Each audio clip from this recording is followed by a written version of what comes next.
au-delà d'assurance, une gamme variée de produits d'assurance est à votre disposition. À travers nos différents points de vente, vous pouvez souscrire aux produits d'assurance de votre choix. L'assurance automobile pour vos véhicules personnels et transports en commun. L'assurance incendie pour vos maisons, bâtiments publics et à caractère commercial. L'assurance vie pour la sécurité de toute la famille. L'assurance tout risque chantier pour le constructeur des immeubles. L'assurance scolaire pour les écoliers. L'assurance agricole pour les agriculteurs et fermiers. Dès à présent, souscrivez car un sinistre peut survenir à tout moment et pour se couvrir contre tout aléa, la SONAS à travers ses produits d'assurance se porte garante pour vous prendre en charge en cas de sinistre. L'assurance, c'est la sécurité.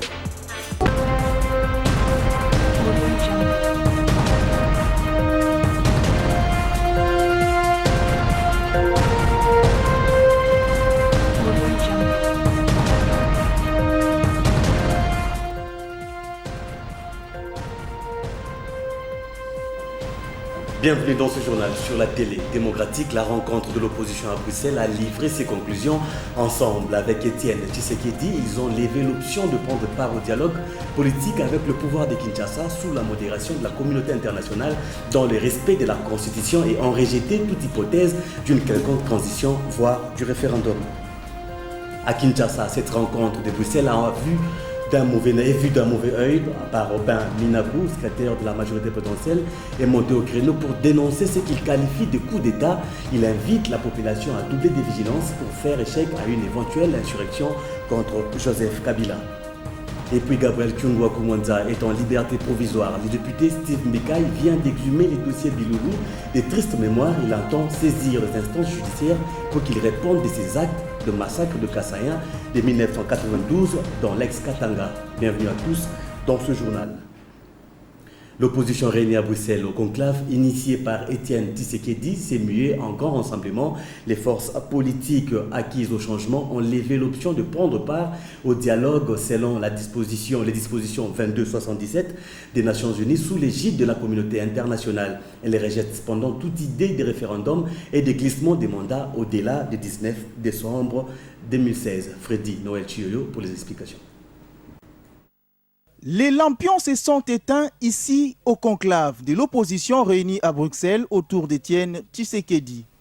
Toutes les forces acquises au changement ont pris l'engagement de prendre part au dialogue pour dégager un calendrier électoral consensuel dans le respect de la Constitution et de la résolution 2277 du Conseil de sécurité des Nations Unies. Nous, forces politiques et sociales acquises au changement, déclarons solennellement notre attachement indéfectible à la Constitution de la République et à son strict respect.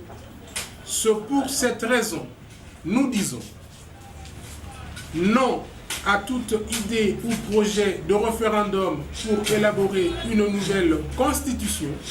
Exigeons l'organisation des élections dans les délais constitutionnels et de l'élection présidentielle avant le 19 décembre 2016, conformément à l'article 73 de la Constitution. La mise en œuvre intégrale de la résolution 2277 du Conseil de sécurité des Nations Unies sous la modération du facilitateur international renforcé par un panel des représentants des Nations Unies, de l'Union européenne, de l'Union africaine, de l'Organisation internationale de la francophonie ainsi que des États-Unis d'Amérique.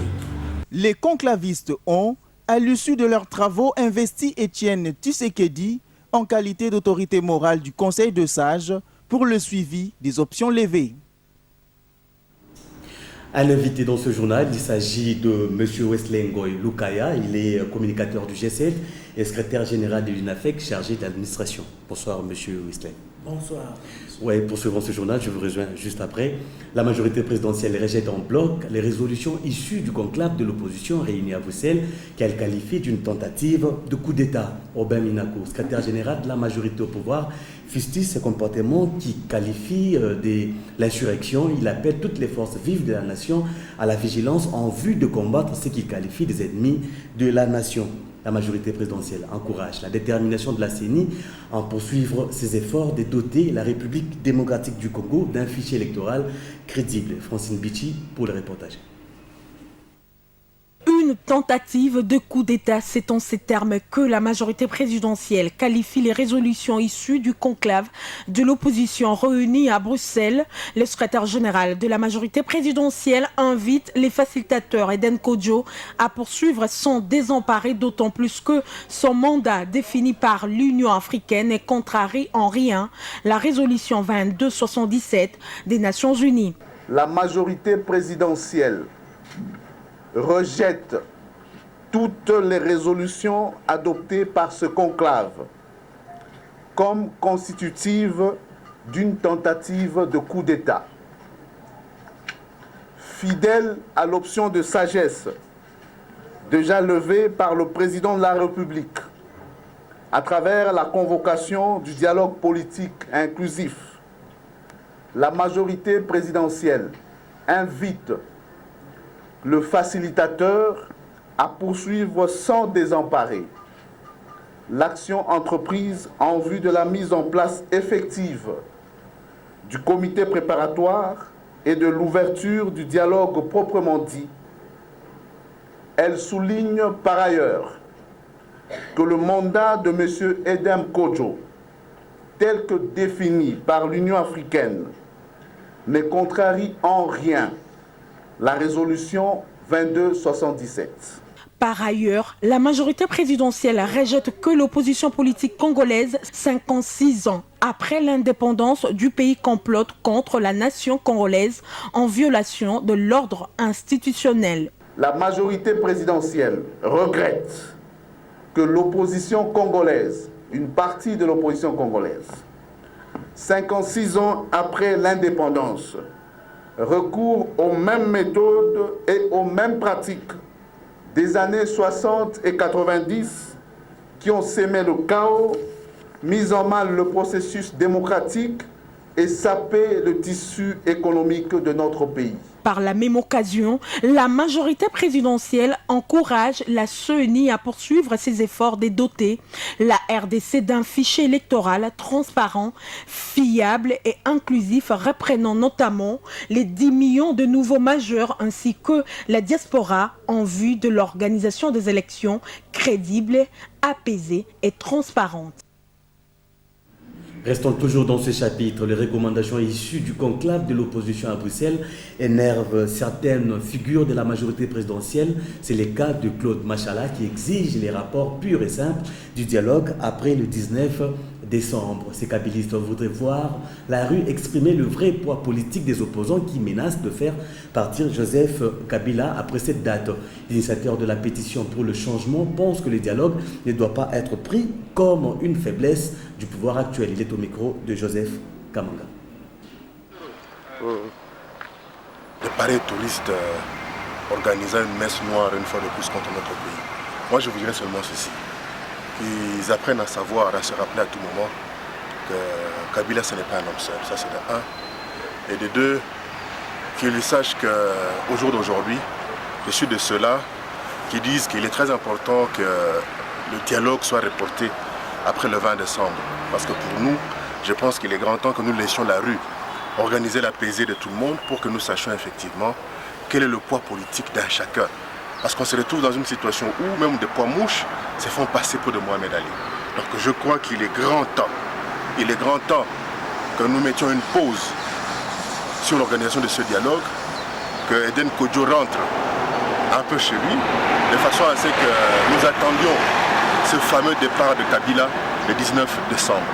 Et ce n'est pas à un monsieur Tshisekedi de nous dire quoi que ce soit, lui qui a eu à désavouer la Constitution, l'actuelle Constitution, à l'occasion de sa prestation de serment en tant que président élu, souvenez-vous, il lui a prêté serment, la main sur la Bible et non sur la Constitution. Et quand on est en train de lire le communiqué final de cette messe noire de Bruxelles, il a à droite de Tshisekedi, vous voyez ce polpotiste nazi Kungwa Kumwanza. Et à sa gauche, il y a un certain monsieur Mwando Nsimba. Et nous avons tous appris que c'était un citoyen belge. Vous parlez de quelle constitution? Celle qui est violée par Mwando Nsimba? Celle qui serait violée par tous ces étrangers d'origine congolais qui étaient dans la salle? Vous parlez de quelle constitution? Au Congo, il n'y a plus de constitution. J'ai annoncé au début de ce journal qu'on recevait pour vous dans ce journal le secrétaire général de l'UNAFEC, parti cher à Kyungu Wakumwanza. Il s'agit de M. Wesley Ngoy Lukaya. Bonsoir une fois de plus. Bonsoir. Vous avez suivi avec moi la majorité présidentielle rejette en bloc toutes les résolutions issues du conclave de Bruxelles et le qualifie de tentative de coup d'État.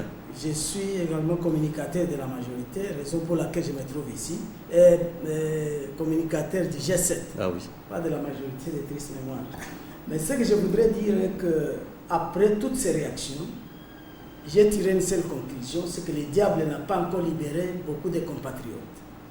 Mais ceux qui commettent du péché veulent se faire passer pour des saints. Ça, c'est grave. Bon, il dit ce qu'il dit, je ne peux pas passer des minutes à les commenter. Mais ce que nous voulons dire, c'est que Steve Mbikai, tout le monde le connaît, on le connaît très bien. Nous l'avons suivi avec indignation. Nous allons revenir par rapport à ces dossiers. On vous accuse. Pourquoi vous réunir à Bruxelles alors qu'à Kinshasa, votre conclave pourrait se convoquer ou encore se tenir sans problème? Je demanderai au peuple congolais de poser la même question à ceux qui se disent de la majorité. Pourquoi ils sont allés avec le même acteur, Etienne Tshisekedi à Rome, au lieu de se réunir avec lui à Kinshasa? C'est qu'ils ont le monopole de causer avec Tshisekedi à l'étranger, les autres n'en ont pas. Ils sont allés avec Tshisekedi à Rome pour parler de la RDC au lieu de se réunir ici. Ça, c'est la distraction pure et simple. Une distraction, c'est la fièvre qui les prend après cette réussite de Bruxelles. Parce qu'ils ont véhiculé des informations selon lesquelles c'était un fiasco, les gens s'étaient énervés, ils étaient rentrés alors que c'est une réussite totale dans l'histoire de notre pays où l'opposition se met d'accord autour d'un idéal. Après plusieurs tumultes, bien sûr. Effectivement, nous sommes sur la terre des hommes où ce tumulte existe, mais cette fois-ci, on s'est mis d'accord autour d'un idéal. Et le G7 est partant par rapport aux résolutions adoptées par ces conclaves? Le G7, c'est une grande plateforme qui a été représentée au très haut niveau par tous ces présidents qui composent les partis ou qui dirigent les partis membres. Le G7 est à Bruxelles, bel et bien à Bruxelles. Elle a pris une part active. Elle est même dans les comités de suivi représentée par son président, Charles Mwando. Mais pourquoi s'en tenir aux résolutions 2277? Tout à fait. Cette résolution nous demande d'aller au dialogue pour dialoguer surtout en ce qui concerne le processus électoral et non pour autre chose, et non pour des agendas cachés. Cette résolution nous demande de dialoguer pour que nous allions aux élections dans les délais constitutionnels, que nous nous en tenions au respect de la Constitution, et c'est ce qui a été dit à Bruxelles. On n'a pas dit autre chose, on est resté dans la logique constitutionnelle. Mais le président de la CENI l'a dit ouvertement que nous irons au-delà de 2016, faute d'un bon fichier électoral. Quand on l'a désigné pour être au-dessus de la Constitution, celui-là, moi je n'ai pas participé à cette réunion. C'est-à-dire que Corneille n'est pas au-dessus de la Constitution. Il est d'ailleurs à la tête d'une institution d'appui à la démocratie. Absolument. Tout à fait. Il n'a pas de leçons à donner au texte de non, mais il a expliqué techniquement que ça ne sera pas possible. Qu'il explique au respect des textes qui existent. Il ne peut pas expliquer des choses qui partent ou qui sortent de la légalité. Eh bien, qu'est-ce que les forces politiques acquises au changement comptent faire si cela n'est pas respecté? Non, ce que les forces comptent faire, c'est faire respecter la Constitution, pure et simple. Parce qu'il n'y a personne qui se placerait au-dessus. Personne, mais alors personne. À part Dieu, personne ne peut modifier notre Constitution. Il n'y a que Dieu qui peut décider parce que c'est l'être offrant et l'être prenant. Ouais, poursuivons ce journal, je vous réponds juste après. Le député national et président de la nouvelle classe politique et sociale, Steve Mbikai, encourage les conclusions du conclave de Bruxelles et félicite Étienne Tshisekedi pour avoir fédéré les grandes parties de l'opposition en faveur du dialogue, quel que soit le format. Steve Mbikai exhume les dossiers Biloulou de triste mémoire dans le Katanga pour traduire Gabriel Kyungwa Kumwanza en justice pour les massacres de Kasaïen de 1992. Il est au micro de Freddy Noël Thiel. Et le fait pour une partie, pour l'opposition de Bruxelles, de vouloir seulement une initiative étrangère et pas congolaise, prouve à ce que la classe politique congolaise est encore immature et elle met notre pays sous tutelle de la communauté internationale. Et nous, notre combat, justement, c'est de lutter contre ce genre de pratiques. L'essentiel dans tous les cas est qu'on se parle, même si le dialogue est convoqué par le pape, par M. Obama, Hollande ou par Kabila et consorts, l'essentiel est que ce sont les Congolais qui vont se parler. Malheureusement, les Congolais sont souvent très contents quand il y a un étranger et pour mieux dire quand il y a un blanc. D'abord, nous félicitons le président Tshisekedi pour avoir réussi à réunir tous ces opposants autour de lui. Nous les félicitons. Et puis nous les félicitons d'avoir convaincu les anti-dialogues à rejoindre le dialogue. Le principe d'un dialogue a été accepté, c'est l'essentiel. Tout le reste, donc préalable, conditions, ce sont les enchères qu'on peut monter avant toute négociation. On n'a pas voulu être ensemble avec un criminel, c'est-à-dire quelqu'un qui a fait tuer des milliers de Congolais lors des épurations ethniques de 92, il s'agit de M. Kyungwa Kumwanza. En passant, je vous apprends que nous avons décidé de porter plainte contre lui pour crime contre l'humanité. Et on va porter cette plainte ici à Kinshasa. En cas de complaisance, on l'amènera à Bruxelles ou au Sénégal. Il y a un élément déclencheur. Vous savez que l'épuration ethnique était consécutive à l'élection du président Tshisekedi à la CNS comme Premier ministre. Il y a eu un conflit de pouvoir entre lui, Ngunz et puis M. Kyungwa Kumwanza. Et ces milliers de personnes étaient mortes à cause de ces conflits.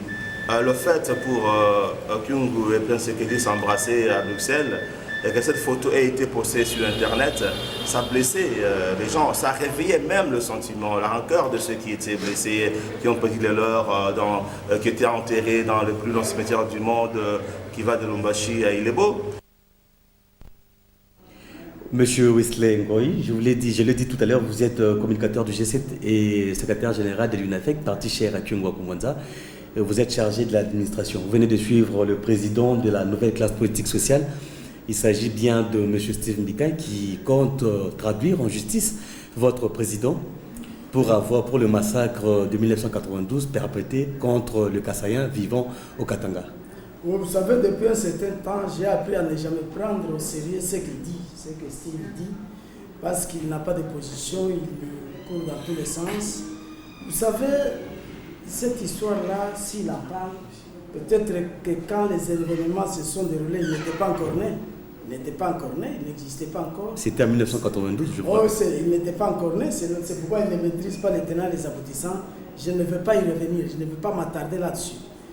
Mais sinon, les troubles qui se sont déroulés au Katanga, que la Commission des droits de l'homme de Genève avait qualifié effectivement de troubles, ne sont pas des faits issus d'un individu comme il les croit là. Alors, lui pense que c'est le moment pour qu'il fasse l'exhibitionnisme, pour qu'il s'en sorte avec un poste ministériel, parce que lui est spécialiste en ça. Il a soutenu les gens, au début il soutenait le dialogue tel que proposé par le président Kabila, il a soutenu Kocho. Quand on lui a prouvé le contraire, il a commencé à l'ingénier, nuit et jour maintenant. Mais je voudrais lui dire que notre pays, depuis son accession à l'indépendance, a connu beaucoup de péripéties, beaucoup de grands événements malheureux. Et je ne sais pas comment il n'a pas souvenance de ce qui vient de nous arriver à peine. Nous venions de perdre plus de 5 millions. Mais je me souviens, pendant cette année, M. Kyungwa Kumwanza était gouverneur de l'ex-province du Katanga. Il était gouverneur, je vous apprends que quand ça a éclaté, moi j'étais avec lui ici à la conférence nationale, parce que nous étions membres de la conférence nationale souveraine. Mais l'auteur intellectuel ne peut ou n'est pas être sur place. Il n'était pas auteur intellectuel, c'est pourquoi je vous dis que je ne prends pas au sérieux ce qu'il dit et je ne vais pas m'y attarder. Tout ce que je peux vous dire est qu'actuellement, les fils et filles du Kasaï et les fils et filles du Katanga vivent en parfaite harmonie, pas en Bujimaï, pas à Tchingou, pas à Kabegamo, mais à Lumumbashi. Bien que justice ne soit pas rendue. Dans les Katanga, non. Moi, je ne parle pas de justice qui doit être rendue. La justice reste justice pour tout le monde. Mais justement. Et non seulement pour Steven Bikai. Mais vous vous souviendrez qu'il était récemment arrêté à l'Onatra. Non, on parle bien de l'affaire de Biloulou au Katanga. Lui est blanc comme la neige, mais il a laissé des cadavres dans les placards à l'Onatra, en spoliant espace, c'est bien, de l'Onatra. Et s'il s'avère que... Et si lui, on les traduisait en justice. Et s'il s'avère que votre président soit effectivement auteur intellectuel de cette affaire? Non, ce n'est pas vrai, il est utilisé par des gens qui ont peur de l'unité de l'opposition dans notre pays. Il est utilisé par ces gens qui veulent semer une sorte de zizanie. Or, nous sommes imperturbables.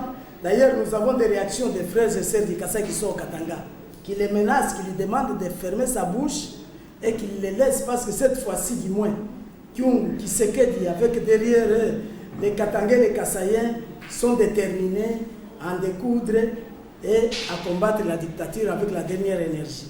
Il ne doit pas nous tromper, il ne doit pas tromper l'opinion.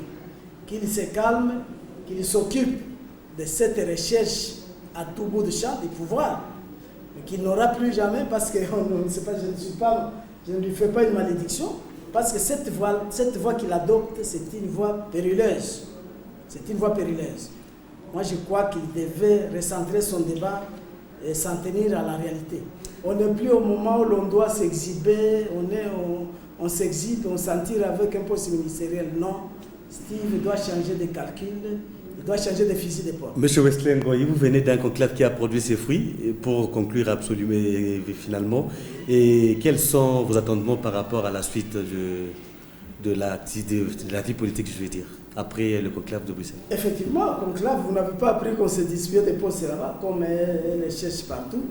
Au conclave, on a décidé de mettre en place des stratégies qui puissent nous aider à aller aux élections dans les délais constitutionnels.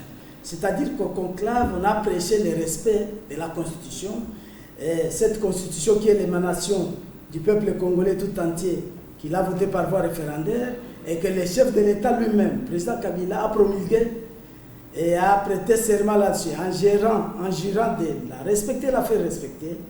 Et je crois qu'en la promulguant, il s'était lié lui-même d'abord, et avec derrière lui, tout le peuple congolais, lui en tant que garant de la nation. Nous sommes tous liés par la Constitution, nous devons la respecter. Et c'est là que j'invite le peuple à la vigilance, parce que j'ai suivi l'autre qui était en train de transpirer ici, en disant qu'on fait un coup d'État. Je ne sais pas si... Le secrétaire général de la majorité présidentielle. Oui, il transpirait en disant qu'à Bruxelles, on est allé chercher à faire un coup d'État. Je ne sais pas si c'est lui qui invite les dirigeants à respecter les textes, fait un coup d'État.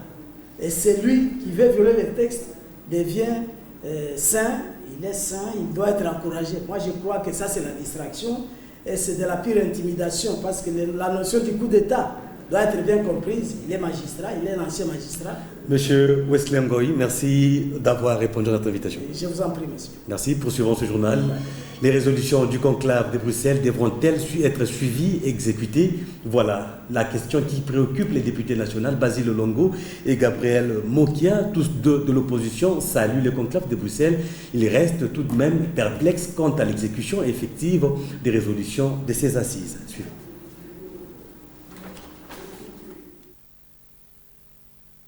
La résolution issue du conclave de Bruxelles suscite des réactions au sein de l'opposition politique congolaise. Basile Longo, allié de l'UDPS, s'est réjoui de cette rencontre à la seule condition qu'elle soit pour la paix.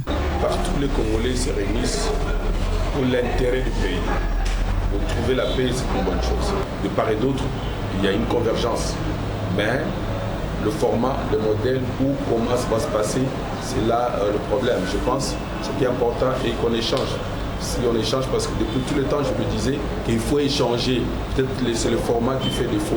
Et maintenant, comme tout le monde, voit comme moi dans la même direction, il faut échanger. C'est une bonne chose qu'on échange. C'est très bien. De son côté, Gabriel Mokia, membre de la Dynamique, regrette que ses collègues de la plateforme soient dilués, quand bien même qu'il salue ses assises. Mais la Dynamique s'est fait diluer pour rien. Pour rien. Le fond, on a repris tout ce que nous on avait demandé, mais nous n'étions pas seulement contents de la façon dont nos amis de la dynamique se sont comportés. Quant à l'exécution effective de ces résolutions, Gabriel Mokia et Basile Olongo semblent tous deux sceptiques. Est-ce que ces résolutions seront d'exécution, seront exécutoires? Parce que le pouvoir à place, on ne sait pas est à te dérouler pour qui. Parce que pour nous, ce que nous apprenons, les choses sont claires. L'article 220 de la Constitution doit être respecté. Mais il faut aussi un peu beaucoup plus de réalisme sur le plan technique. Comment certaines recommandations sont-elles faisables? Ça pose aussi problème. Toutefois, le vœu de ces deux acteurs politiques de l'opposition sont ceux de voir ces résolutions être exécutées. Les jeunes et parlementaires debout de l'Union pour la démocratie et le progrès social, UDPS, invitent les Nations Unies, l'Union européenne, l'Organisation internationale de la francophonie et les États-Unis d'Amérique à demander au gouvernement congolais de promouvoir le respect de droits et libertés d'expression. C'était au cours de leur rassemblement tenu ce vendredi à Kinshasa. Suivez. Ces jeunes et parlementaires debout de l'UDPS ont d'abord exprimé leur gratitude à l'ONU, à l'Union européenne, à l'Organisation internationale de la francophonie ainsi qu'aux États-Unis d'Amérique pour avoir, selon eux, rencontré positivement leurs attentes, celle d'accompagner les facilitateurs Edem Kodjo afin de maximiser les chances de réussite du dialogue. Ce, avant d'inviter ces organisations à demander au pouvoir de Kinshasa de respecter les principes démocratiques. Le CCPD et le CTJ invitent les 4 organisations et exiger le gouvernement à promouvoir le respect des droits et liberté d'expression, la libération des prisonniers politiques, conditionnés